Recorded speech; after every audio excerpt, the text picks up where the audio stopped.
speaking of El Salvador, we're going to the halving party. Yeah, Ian, after like listening to the episode where he convinced me that we shouldn't, he changed his mind. Well, you were the one that's like, let's book it. And then you were like, no, and this is why we're gonna die.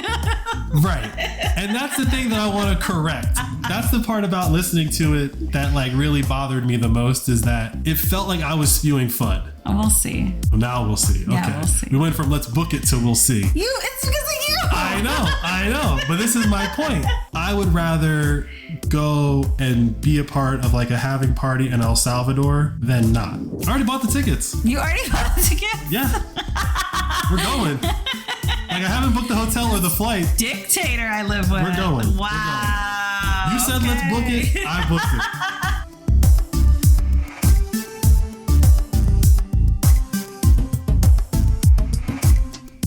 You're listening to the Flirting with Bitcoin podcast. I'm Mandana. I'm Ian. That's Keon. And we're the Receffies. My husband loves Bitcoin, and once a week I let him talk my ear off about it. Yeah, I'm a real cheap date. Cheap maybe, but it's a lot of work. If I'm going to do something, may as well do it the best way possible. And Flirting with Bitcoin is audience funded without ads or sponsors. This ain't your grandma's podcast. This is podcasting 2.0. But we can't do this for free, babe. We have Bitcoin to buy and a new mouth to feed. See? Our son agrees with me. If and when people enjoy the show, they can support us by giving us a review on Apple, Spotify, or wherever they're listening. They can share episodes on their social media, and of course, they can send us some money. Obviously, I prefer Bitcoin, and the best way to send us some is through our two favorite apps, Strike and Fountain. Let's explain how that works at the end of the episode for anyone curious. Sure, babe. But I still like real money, and so if you want to support us... Babe, Bitcoin is real money. Sure, but if you want to support us with old school money, go to flirtingwithbitcoin.com and subscribe. We offer monthly and yearly subscriptions that come out to less than $1 an episode. To all our fountainheads out there, keep making and sharing clips of the show to cash in on our bounty program. Make that money, honey. Y'all ready? Hey, Keon, you ready, baby? Let's go. Hey, Ian. Hey, Mandana. Hola, Spain, Argentina, Brazil, and Portugal. Guten Tag, Germany. Hello, Canada and the United Kingdom. Buongiorno, Italy. Sawadee, Thailand. Konnichiwa, Japan. Bonjour, France. And howdy to Texas. Yeah, France is moving up the chart, so I figured I'd get them on there this time. Nice. So I don't know if this is a chart you want to move up, though. It seems this seems to correlate with like financial troubles. I mean, I think it's interesting when it moves up. It just means, more people are gaining interest. I mean, I think the assumption is they're gaining interest in Bitcoin, but I think it's just they're gaining interest in us. I mean, that's one way to look at it. I don't know if people come to Fountain for us. I think they come to Fountain for Bitcoin. Yeah. We just happen to be there when they get there. Well, we're happy to have you. What time is it, babe? The current time is 794-224. We're approximately 1,359 blocks since our last recording, and we're 45,766 blocks until the next halving. And if I gave you $1, how many acres could I get on sunny Bitcoin Island?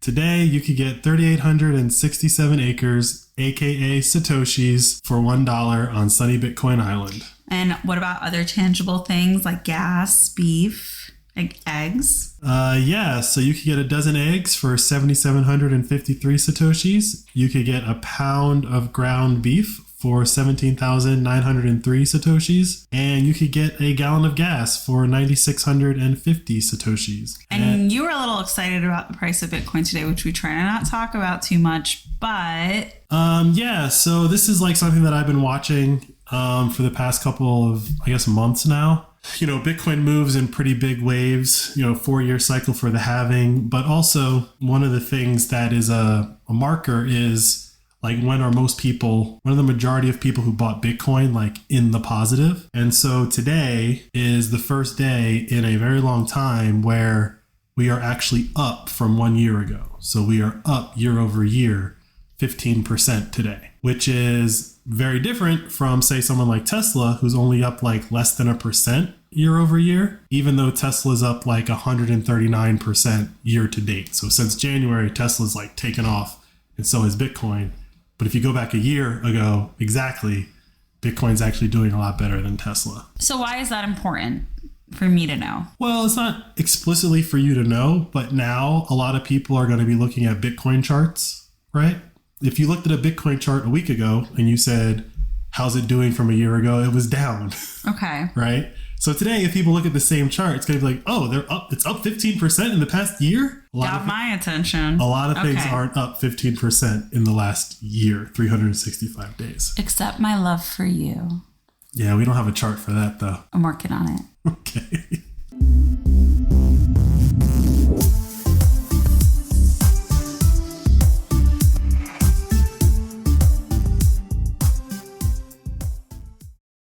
Yeah, so in case anyone was worried, our marriage is still intact after those intense episodes. I didn't even think they were that intense.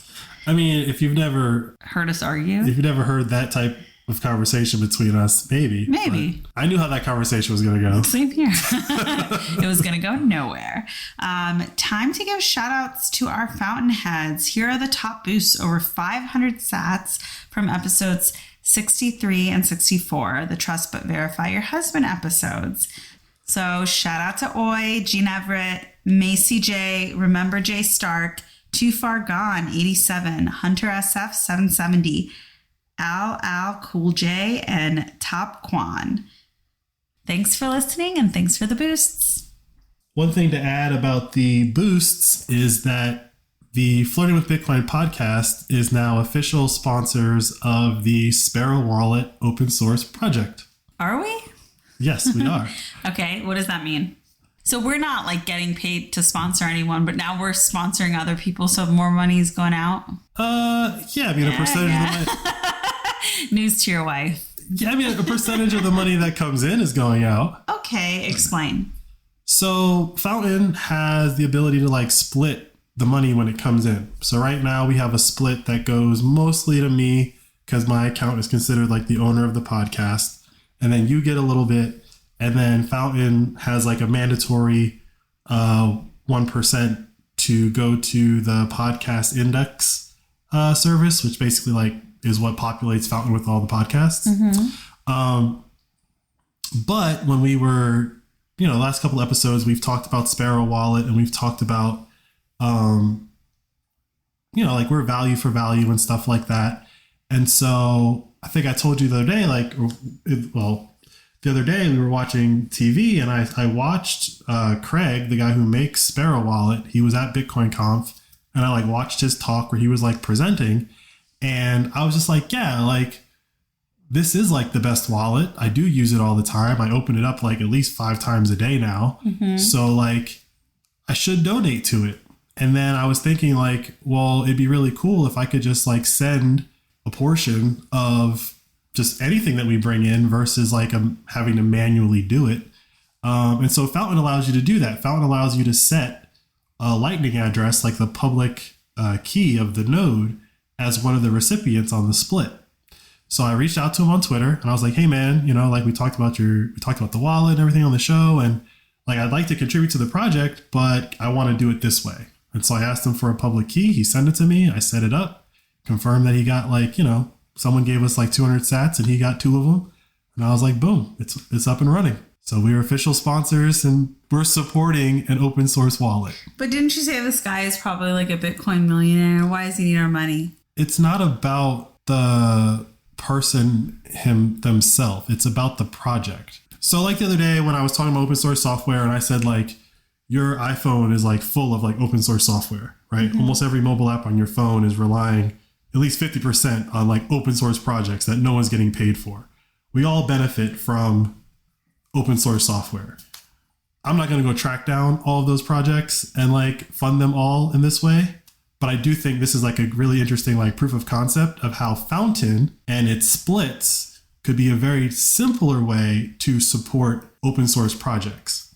And so I reached out to Nick, the guy who runs Fountain, and I was like, hey, it'd be really cool if Fountain had like a list of open source projects that people who do their shows could just add to the splits if they wanted to.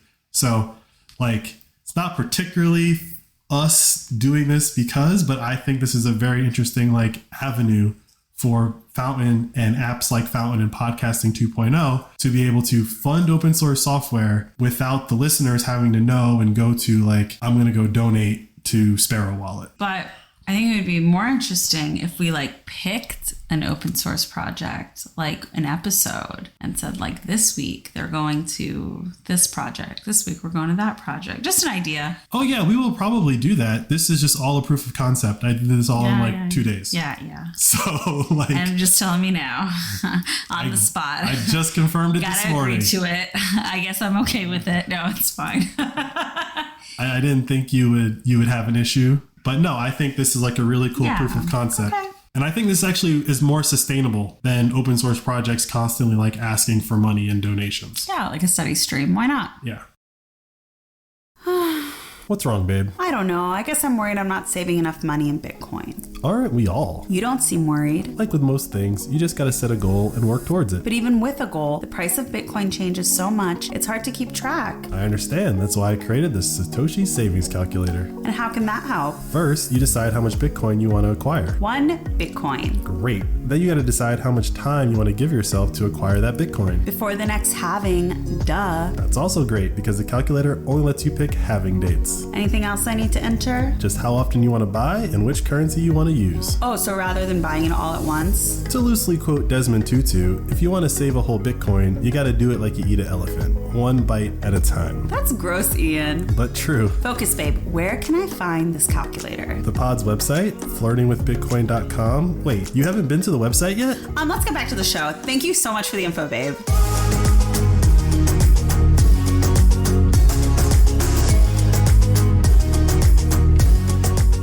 All right, so we were distracted the last few episodes, and I have no idea what's going on in the Bitcoin world. Fill me in, babe. So we got one bit of news in Nosterland that happened, I guess, over the weekend / this morning. So Apple has threatened to remove Damus from the App Store. Their reasoning is that the Zap functionality breaks their terms of service. All right. So regardless of what happens, like if you were playing around with the idea of downloading it, like just go download it if you have an iPhone, because they can take it off the App Store. But if you have it on your phone, you have it. Yeah, I think that's the way that the App Store works. If it's on your phone, they won't delete it. Although I have seen reports of people saying like certain apps were deleted from their phone. One of the ways that Apple does that, which normally I wouldn't say they could do, but since of the timing of things, this is probably how they would do it. They obsolete your app by updating the iOS software. So it's like, yeah, it's on your phone, but it doesn't run because it doesn't have this thing that the new version needs to like be compatible with the new, right? So they can obsolete your app. But this is very interesting for 2 reasons. First reason is that there are plenty of other apps that have tipping functionality in them. So if you're looking at Zaps as like a purely tipping functionality, none of those apps are removed from the App Store, right? If you're looking at them as like, oh, well, Damus is like selling you the Bitcoin before you can zap it, maybe, but that's not true. Yeah, that's not true. So like, it that these other apps that have tipping features, the App Store gets a cut of it? Well, no, they don't get a cut of it. Yeah, but do they for these other apps that have tipping, like Twitter has tipping? Yes. And do they get a cut of it? No. So this is why it's interesting, is that it seems like it's targeted Damus because it's not for the actual act of tipping. It's some other reason. I can't imagine what that would be. Maybe it's the unit that you're tipping in that's the problem. And drama. It's something to watch. Now, technically, Google has a very similar terms of service as Apple when it comes to like enabling payments and stuff in your app, and Google wants a cut too. They're different but similar. But with Google, you can always sideload your apps. So like the Amethyst app, I don't actually install from like the Google Play Store. Literally, Vitter just posts on Noster, like, here's the new version, and I just click download straight from him. So, like, Google couldn't really prevent you from putting stuff on your phone the way that Apple can. Another reason why Android is superior.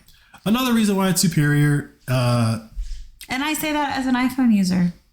For the moment. For the moment. I used to be an Android user, and I switched over to iPhone, and I, like, immediately regretted it, but I'm too lazy. Yeah, well, I think I'm going to push really hard for you to get the new Pixel when it comes out this year. I don't think I need a new phone yet. It's not about needing a new phone. I think it's just about like... My man keeps me upgraded. I think it's just I think it's just about like if I'm going to get the Pixel 8 because my screen is busted and I'm just trying to like keep this thing alive until it comes out. I think that it'd just be real easy to just get 2 8s, call it a day. We'll sell your iPhone or whatever. Mm-hmm. Like Google lets you trade it in. Like you could trade it in your iPhone. But anyway, so that's like a pretty big deal that just happened. And so I haven't really read all of the like Twitter conversation yet. But long story short, I don't see Damus removing zapping. So I'm really curious how this gets resolved. And Damus is iPhone only, right? Or do you have it on your phone too? Damus is iPhone only. Yeah, so it's just, I don't see them removing it either. I don't really have much to say about this. I'm interested to see how it plays out. Well, it's interesting that you brought up the Twitter thing because, Elon is on record of saying like he wants to turn Twitter into WeChat. I think this right here is showing like you won't be able to do that, buddy, because either you're going to have to give Apple a cut of all the transactions that you're facilitating or you won't be allowed on the iPhone platform. Yeah. But I guess Elon has a bigger bank and he could cut a check somewhere in the background that like lets them get past that. I don't know. This is a weird like Apple coming for Bitcoin moment that I would argue was expected, but it's all happening in the same week as the SEC coming after BYEnance and all that fun stuff. Yeah, so let's get into that. But before we get into that, there's a couple other things. That is the big story that we haven't talked about. I just want to talk about a couple other things to close some loops. So, RoboSats. So, Damus is getting threatened by Apple. RoboSats is getting, basically kicked off of Telegram. So, there is a Telegram group for RoboSats where people help people do things or whatever. And RoboSats is where you can buy Satoshis outside of an exchange. Yeah, it's peer-to-peer. Okay. So basically RoboSats has been kicked off of Telegram. Now they've since moved all their conversations to Nostr and I've joined that group and all that fun stuff. But basically no more Why did Telegram push them off? What was their reason? That it's spam? I mean, I get a lot of spam on Telegram. It's not spam. My opinion is that this is a clampdown across the board. Yeah. So Apple came after Damus and Zaps and Bitcoin. Telegram's going after RoboSats, right? But the point here is that like that also happened in the same week. Okay. Right? So all this enforcement and like changes to the rules, aka fiat from on high, just changing the rules, it's all happening at roughly the exact same time. What else is happening? Swan Bitcoin, their YouTube channel got shut down. What? Now, Swan... What? Isn't that like a wealth of knowledge and information? Wow. Yes, it is not the first time. Okay. So it's not like they accidentally took it down and like they'll return it. Like everyone is very aware what Swan is now. So Swan has had their YouTube channel taken down. When this Apple thing is going to happen and when this Telegram thing is going to happen, usually Swan puts out the most comprehensive information as to like why this is BS. Oh. Right? Like Swan, yes, they sell Bitcoin and do all that fun stuff, but they have this other half, which is like a media company. Mm-hmm. And they get a lot of Bitcoin only information onto YouTube in video form. If you take down Swan's channel, there are other channels, but Swan is a pretty high production, makes Bitcoin seem really legit if you're watching a Swan produced type of product. So before I react, is there anything else to add to this list? Weird goings on and enforcement?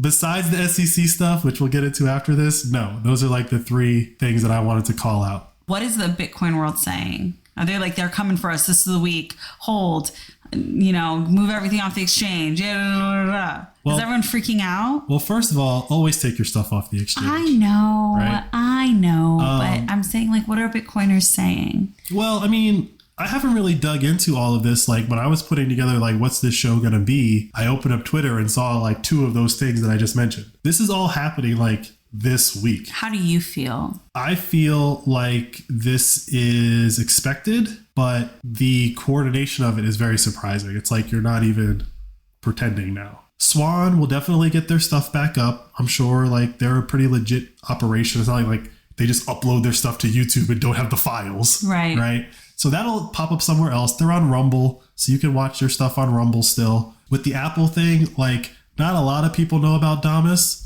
but Damus is getting a lot of attention in the news because Jack Dorsey is supporting Nostr.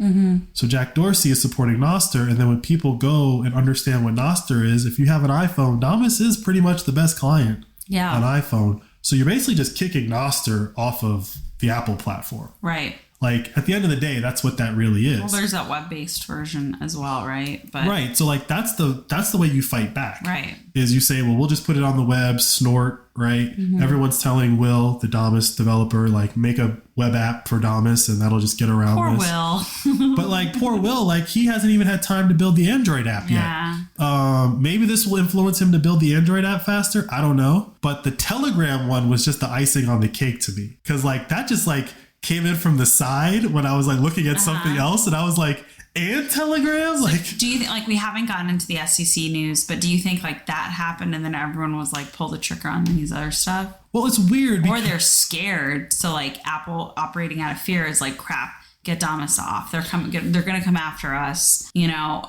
Telegram's like, all right, get RoboSats off. We don't want anything to do with crypto. Oh, that's like there's a lot of movement. There are a lot of downloads of Damus. Pull the plug on them. There's a lot of activity in this Telegram group. Pull it. Yeah. So that all makes sense, especially on the Apple side of things, except for, I don't know, you could still download Coinbase. The app that actually sells you all those cryptos is still available for download. Well, right? Maybe, yeah. Like Robinhood's still available for download. Crypto.com still available for down. Like, the people that are actually selling you crypto are not being threatened to be removed. Maybe they are, and they're not posting it on Twitter, but I doubt it. Yeah. However, this little single person, maybe 2 or 3 people now, developer team, who just happens to have a very popular app that lets you send Bitcoin back and forth, they're being threatened to be removed. Like, it doesn't make sense. You can send people Bitcoin on Coinbase. You can send people Bitcoin on all these other apps. Why is Damus Lightning tipping the like straw that breaks the camel's back? So yeah, I think Apple they didn't think through what they were actually signaling, because unless you send a letter to everyone who sells crypto and says, you all got to leave, it's just very silly to target this like decentralized, quote unquote, free speech platform that lets people move money freely without having to ask permission and say, you're acting bad against the terms of service, right? Because, like, I don't think they get a cut from Coinbase when Coinbase sells you stuff in Coinbase. Yeah. Right? So it's not like, we're not getting our cut. It's just very poorly thought out, which leads me to believe that, like, someone else kind of told Apple to do that, and they kind of did it exactly as they were told. Yeah. Because just sitting here thinking about this for 5 minutes, you go, well, what about everyone else? Yeah. So it seems very rushed, and it seems like there's some coordination, and they just made a list of things that, like, we got to shut down tomorrow. Look, after watching Secession, it's still on my mind. If there are any folks out there who watched Secession, who finished it, like, it stays on my mind. And when I hear about stuff like this, I'm like, yes, some idiot made a call. People sat around a table. Some dumb kid of somebody who's like trying to make a name for themselves was like, yeah, send a cease and desist, just get it done. Like, that's what happened, right? I mean, I guess probably. I don't work for Apple. I know, but that's what I see. I'm not in the Slack channel. Yeah, the iMessage group, I guess. Yeah, it's iMessage. I don't think they use Slack either. That's my guess. One last thing before we get into the SEC stuff, which is what I think is the trigger for all of this, is that, that story about my friend and getting those emails from Swan, and like we're not operating in North Carolina anymore. Strike. Well, it was both. Yeah. Swan and Strike. So there's a little resolution to that story. Obviously, I think we talked about like Swan has gone with a different third-party custodian. And then Strike, actually, what they did was they rolled their own infrastructure. So now Strike is the custodian. Like when you buy Bitcoin on Strike, they're holding it for you. They're no longer using Prime Trust. Well, there was a lot of speculation as to, what's going on with Prime Trust? Like the CEO had left or fired very abruptly. He was no longer CEO. There's a lot of turnover and turmoil at Prime Trust. And so a lot of speculation that Prime Trust was going out of business. They were going to go bankrupt. And well, if Prime Trust is holding my Bitcoin and they go bankrupt, what does that mean? So everyone was like doubly like, get your Bitcoin off the exchanges, even if it's on Strike, even if it's on Swan, get it off. Well, it looks like Prime Trust is going to get bought. It looks like Prime Trust is going to get bought by this company called BitGo, which kind of confirms that they were having money trouble in some way, shape, Is BitGo Bitcoin related? Yes. Like, it's got bit in the name and they're buying Prime Trust. I mean, I don't know. But the point is that like BitGo and Prime Trust do relatively the same thing. It just appears that Prime Trust was running a very loose ship, hence the CEO leaving very abruptly. And BitGo kind of ran a more tight company. And so they're able to now acquire a competitor of theirs, aka Prime Trust, during a period of duress. But none of this matters because Strike's taking over the whole function.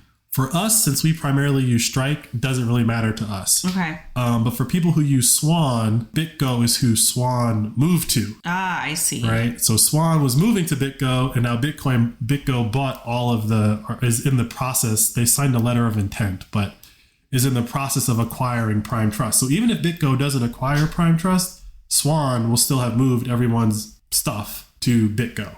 Okay. So that kind of closes out that drama of like, these are Bitcoin only companies, but when it came to Swan, they were still interacting with a third party. And we've seen them react very fast to, in my opinion, if you weren't going to roll your own infrastructure, this is the next best thing. I think what Strike did is what I would have as an engineer have done. But as I've said, Swan doesn't strike me. Strike doesn't strike you as. Yeah. Swan doesn't strike me as somebody who wants to roll their own infrastructure right now. The guys at They Strike. have other things they're dealing with.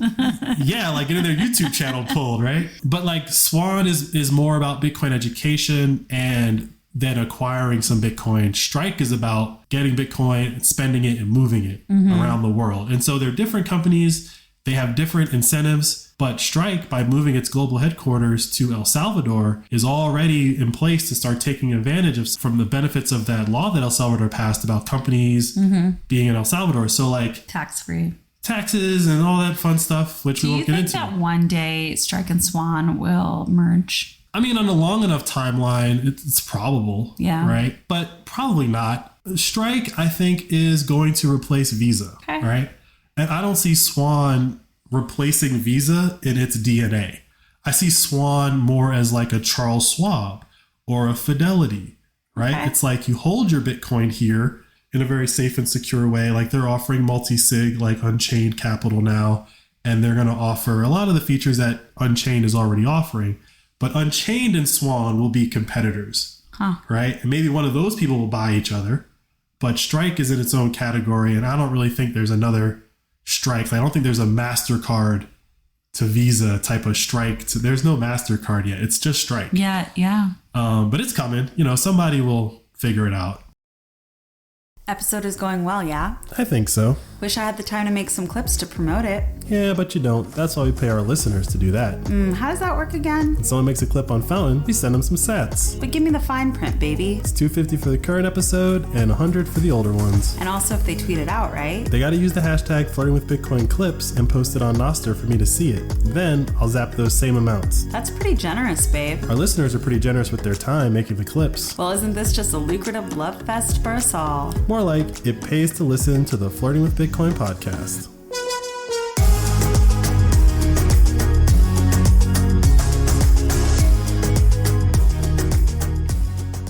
Okay, I'm on the edge of my seat. What's going on with the SEC filing? Yeah, we have stretched it out, haven't we? You really have. You're like, I'm going to talk about this, but not yet. But first that. So the SEC has come after Coinbase. Yes, but How? they came after Binance first. Oh, okay. So but Binance isn't based in America. They have a Binance US. Okay. It's very almost identical to FTX. There's FTX International, FTX US. Okay. There's Binance International. There's Binance. But Coinbase started in America. Coinbase only exists in America. Right. Okay. 2 weeks ago now, perhaps it was a Monday. I believe it was Monday. The SEC tweets early Monday morning. Not on Nostr? No, not on Nostr. No, that would have, if they had posted it on Nostr, that would have been the ultimate troll.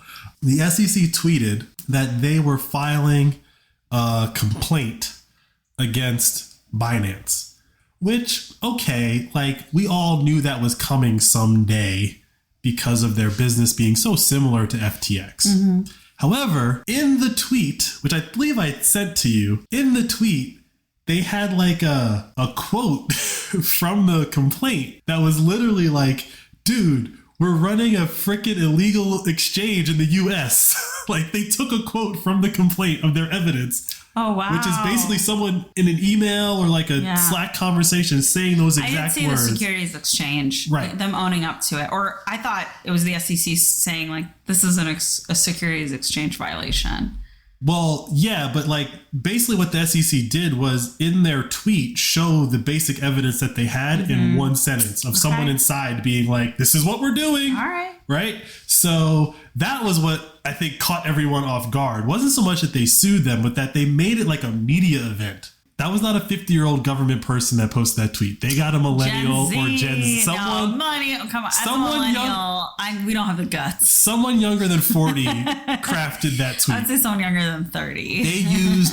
They used media. Yeah. They talent. Came with receipts. Yes, exactly. Right. So Monday, everyone's just like, oh, snap. But SEC's finally shutting down BYEnance. Like, you have like then the war breaks out because half the people are like, about time, Bitcoiners. The other half the people are like, oh, why are you Bitcoiners? They're coming for you next. It's like, right. You're supposed to have a system that can withstand the attack.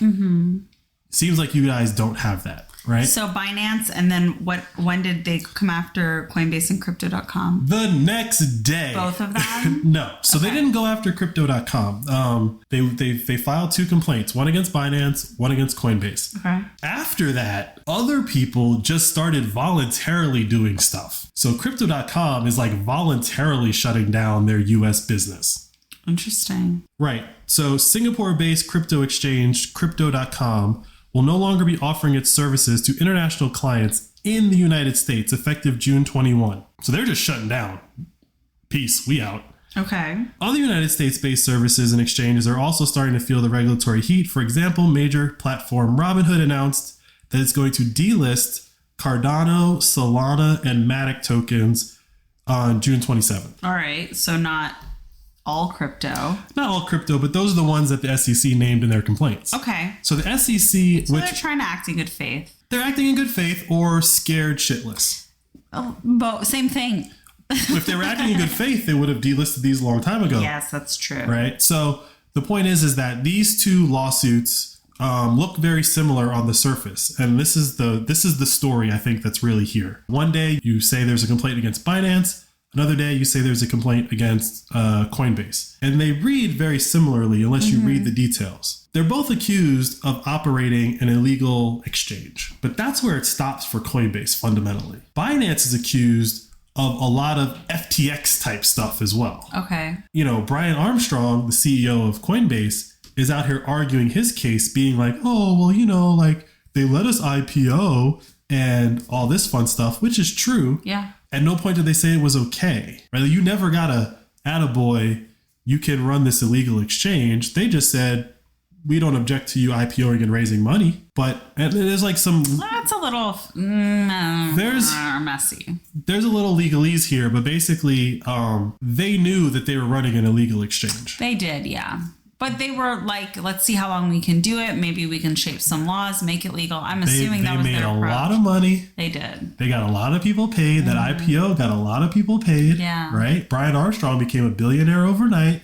So he's at least a billionaire fighting with the SEC, not Will and Damas fighting against Apple with like, Will operates basically off of Zaps. I was going to say, go Zap Will some money. Do you know how much the value of like these other cryptos have dropped? Have they completely crashed? I mean, there's people who are still holding out hope that this won't actually go through because this is a complaint. They're not actually in trouble yet, right? They're going to go to court. It's going to be at least a year before this is resolved. What has been exposed is that, like I said, there's Solana and Cardano in particular. There's a lot of venture capitalist companies that hold these tokens. They're not waiting around to see how this plays out. They're dumping, right? So I don't know the exact numbers. We can Google it, but like they're all down. Yeah, I mean, I would imagine so. I mean, I would hope that with all of this happening, I'm sure, people are trying to lump Bitcoin into it, whatever. But at least, Americans who have been addicted to crypto gambling, maybe this is like one of the wake up calls that they need to get off Coinbase, at least. We'll see. I think that addicted to crypto gambling is probably a pretty applicable way to describe it. The problem, as with most addicts, is that they don't see it that way. Yeah. Like I said, I've been kind of paying attention to the conversation on Twitter about this from the crypto side of things, but I really don't put that much time or effort into it because fundamentally I think all cryptos are a scam. So like there's not really many arguments that they can make that I believe I'd be like, oh yeah, well, you know. But I do think they should be allowed to put their money in whatever they want to put it in. And if it's going to go to zero, that's on them. And that's really all they're really arguing for, the crypto guys, is like, we don't care if it's a scam. We still want to be able to put our money into this. And some of us have put our money into this. And now the government action coming in, yeah, and affecting that. It's true. Which is true. But that's the risk that you're taking when you are investing in crypto. That's the risk you're taking when you're not putting your money in Bitcoin. But you know what? It is a risk that you're taking with Bitcoin. But if you understand Bitcoin, it doesn't matter what the government does. It's not going to have a long-term impact on the price of Bitcoin. Right. And so that's, I think, the fundamental difference between like Bitcoiners and crypto is that crypto people are 4 years or less in their thinking. Mm-hmm. They don't have the concept of a halving. They don't have the concept of it's mathematically going to appreciate. All they're really doing is a momentum trade, which is a trading term. I don't know if that makes sense to you, but the context. I can pick up what it means. Thanks, Dave. Yeah. So like all crypto is at the best a momentum trade. Yeah. Right. And so this is part of momentum trading. Sometimes you get bad news. Sometimes you get real bad news. Why would anyone be buying Solana right now? Why would anyone buy Solana ever? There's that. The only people that should have Solana are the people who didn't pay for it. Like that's why crypto is a scam, because there are tons of people who did not pay for their Solana. They were just given tokens. Mm-hmm. If you get your Solana like that, sure, by all means, take it. But if you got to go to an exchange and convert dollars into Solana, that's probably not a great trade because you're buying it from someone who was given their Solana for free. Magic beans. Exactly. The SEC filing, I think it made Coinbase look worse than actually is going on, although I do think they still have some problems. But I think Coinbase has a very simple pivot. Drop all the crypto trash, become a Bitcoin only app just like Swan, and they're fine. Like if Coinbase does that, which is how they started, they're fine. If you really simplify the complaint, that's really what they're being accused of, is like you took it too far. I mean, I think it would be interesting if that's how this plays out, because then there would have to be some type of informational campaign to say like all of these are not Bitcoin, and us just doing Bitcoin gets us out of all of this trouble. Well, and this is why. Yeah, I think it's going to go a little differently. I don't think that's what's going to happen. I think they're going to fight this. I think there's too much money at stake for them, too much fake money at stake, and they're going to fight this. I think they have to fight because it just looks bad in general. So you have to fight. Maybe you fight just as long as necessary to make it look like you put up a fight. If the United States government says none of those cryptos are allowed in the United States, that's fundamentally what we're driving towards here. Mm-hmm. If the United States government says that, but goes, but we don't care about Bitcoin, well, all the crypto people still want crypto. Mm-hmm. They think Bitcoin's crypto. It's just not the one that they want. Yeah. So like if you're in the United States, you can still get Bitcoin. You can still play that trade if you want. If you want those other cryptos, if you don't believe in government interference, you think this is probably a bad thing. But like you're going to have to do some legwork to set up your account in Singapore to trade on BYEnance. It's just that simple. What about Ethereum? So the canary, like the elephant in the room, right? That's where I'm like, all right, fine. Solana, whatever, yada yada, all these other names. Where can you buy Ethereum if not on these crypto exchanges? You can't buy it on Swan. You can't buy it on Strike. Right. So I'm looking at what the SEC has done as like a pseudo RICO case where they're rolling up the small guys first. Mm-hmm. And once they get everyone on board as like, oh yeah, well, once you force them to disclose what they were doing, if they wanted to stick around, you could see the inherent scam, right?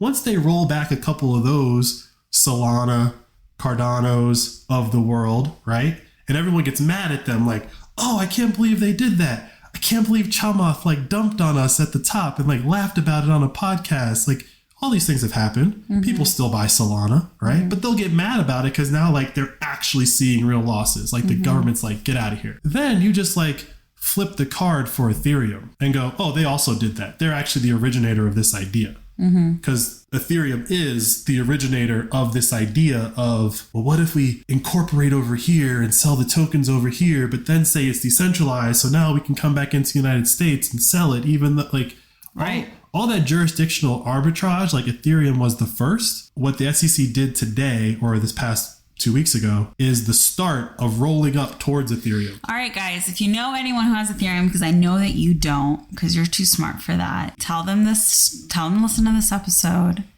and tell them it's time for them to sell their Ethereum. Well, yeah, the problem that Ethereum, or the saving grace that Ethereum has, is that so much stuff has been built on it. Not a lot has been built on Solana. Like, there's enough, but no one's like clamoring if some of that stuff gets shut. There's just not enough people. Yeah. Right?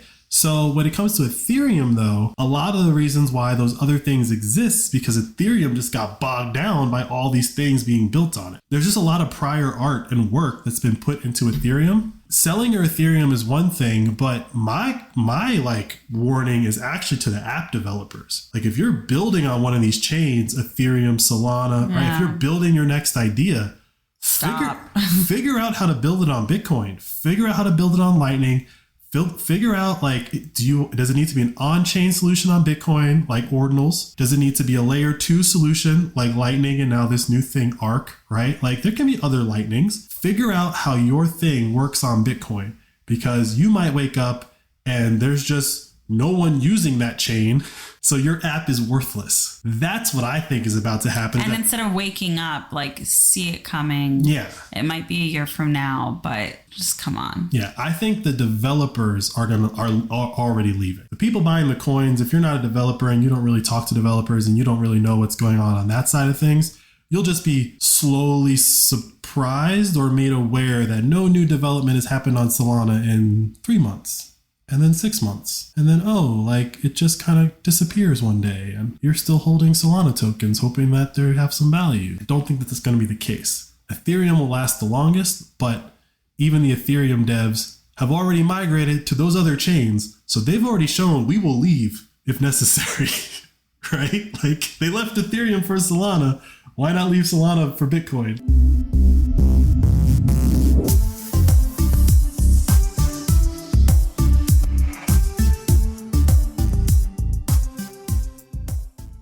So not a quiet week, and it's just the beginning of the week. I think second half 2023 is going to be one for the records. Ooh. I think we're going to see a lot of things in the world that in hindsight will be obvious, but right now, if I said it, people would be like, there's no way. Say one of them. One of two things is going to happen. Okay. BYEnance goes bankrupt for various reasons, which we could get into the technical details of it, but financially, BYEnance goes bankrupt, and or Coinbase leaves the United States and is running out of Hong Kong and or Singapore. There's no way. I'm kidding. I believe both of those. So like if Coinbase really wants to fight it, right? Like if Coinbase really wants to fight it, they got to go to Hong Kong or Singapore. They can't even go to El Salvador because that law that Bukele passed, you can't bring all that crypto crap with you. Mm-hmm. You could bring BYEnance and Coinbase if you're only selling Bitcoin, for sure. I didn't know it had that restriction in there. Yes, like that's part of it. So like, yeah, he don't want no crypto bros. No crypto bros. Only Bitcoin babes. Only Bitcoin babes. So like, even El Salvador isn't an option for Coinbase unless they dump all that crypto crap. I think they're just really caught between like a rock and a hard place. And he being Brian Armstrong, he might get pushed out by the board as just like a show of good faith to be like, oh yeah, that CEO made that decision and we didn't know. Well, we knew, but like those are founder decisions, you know, like after we all invested in this company, like we didn't want to lose our money and get in trouble, but those decisions had already been made and we didn't understand the ramifications of those decisions because you, the SEC, hadn't given us guidance. Yeah, you let us IPO. But now that you've given us guidance, we're going to kick him out. We'll still own the company. It's basically like Brian Armstrong getting robbed, right? He'll just get forced out of the company he created, and then they'll still probably settle with the SEC by getting rid of all the crypto, right? So it's not the exact same thing, but it's kind of what happened to Steve Jobs. And I'm not calling Brian Armstrong Steve Jobs by any stretch of the imagination, but there is a long history of founders getting pushed out of the companies that they created by boards simply because they could. Right. And that's what I think is going to happen to him. That's what I've been seeing, like a little bit of like murmuring on Twitter and like, you know, media pundits and stuff like that. We'll see. But speaking of El Salvador, we're going to the halving party. Yeah, Ian, after like listening to the episode where he convinced me that we shouldn't, he changed his mind. Well, it was listening to when I was editing the episode. And I don't know if I'm convinced now, so you're going to have to convince me. You can't just say it after you've convinced me otherwise. Well, you were the one that's like, let's book it. And then you were like, no, and this is why we're going to die. Right. And that's the thing that I want to correct. That's the part about listening to it that like really bothered me the most, is that it felt like I was spewing FUD. Yeah. Right. And I didn't mean it as FUD. I meant it as like, what is the world going to look like? Worst case scenario. Like, I think that is true. However, I don't necessarily want to be afraid of those things. And I don't think it makes sense to like live in fear of those things. I got to think about it though. And for us to go somewhere when we have a child that might be, I don't know. You convinced me like to not go. Well, we're going now. So we'll see. Now we'll see. Yeah, okay. We'll see. We went from let's book it to we'll see. It's because of you. I know. But this is my point.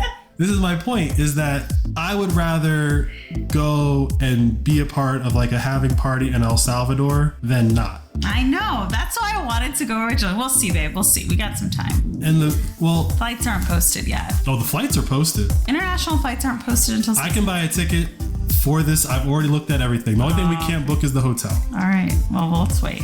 I already bought the tickets. You already bought the ticket? Yeah.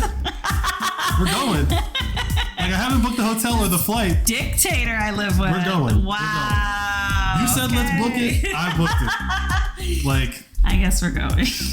We'll figure out the details. Yeah, so this is really how Ian and I handle arguments. Like, we just don't agree and we just get on with our day. Like, what am I going to do? Argue with him more? I think we die. I actually, like, when I was listening to it, the thing that got me was like, actually, no, I think that's going to be the safest place to be in the world. I don't know about that, but I ain't scared. I ain't never scared. Me neither. Just, cautious.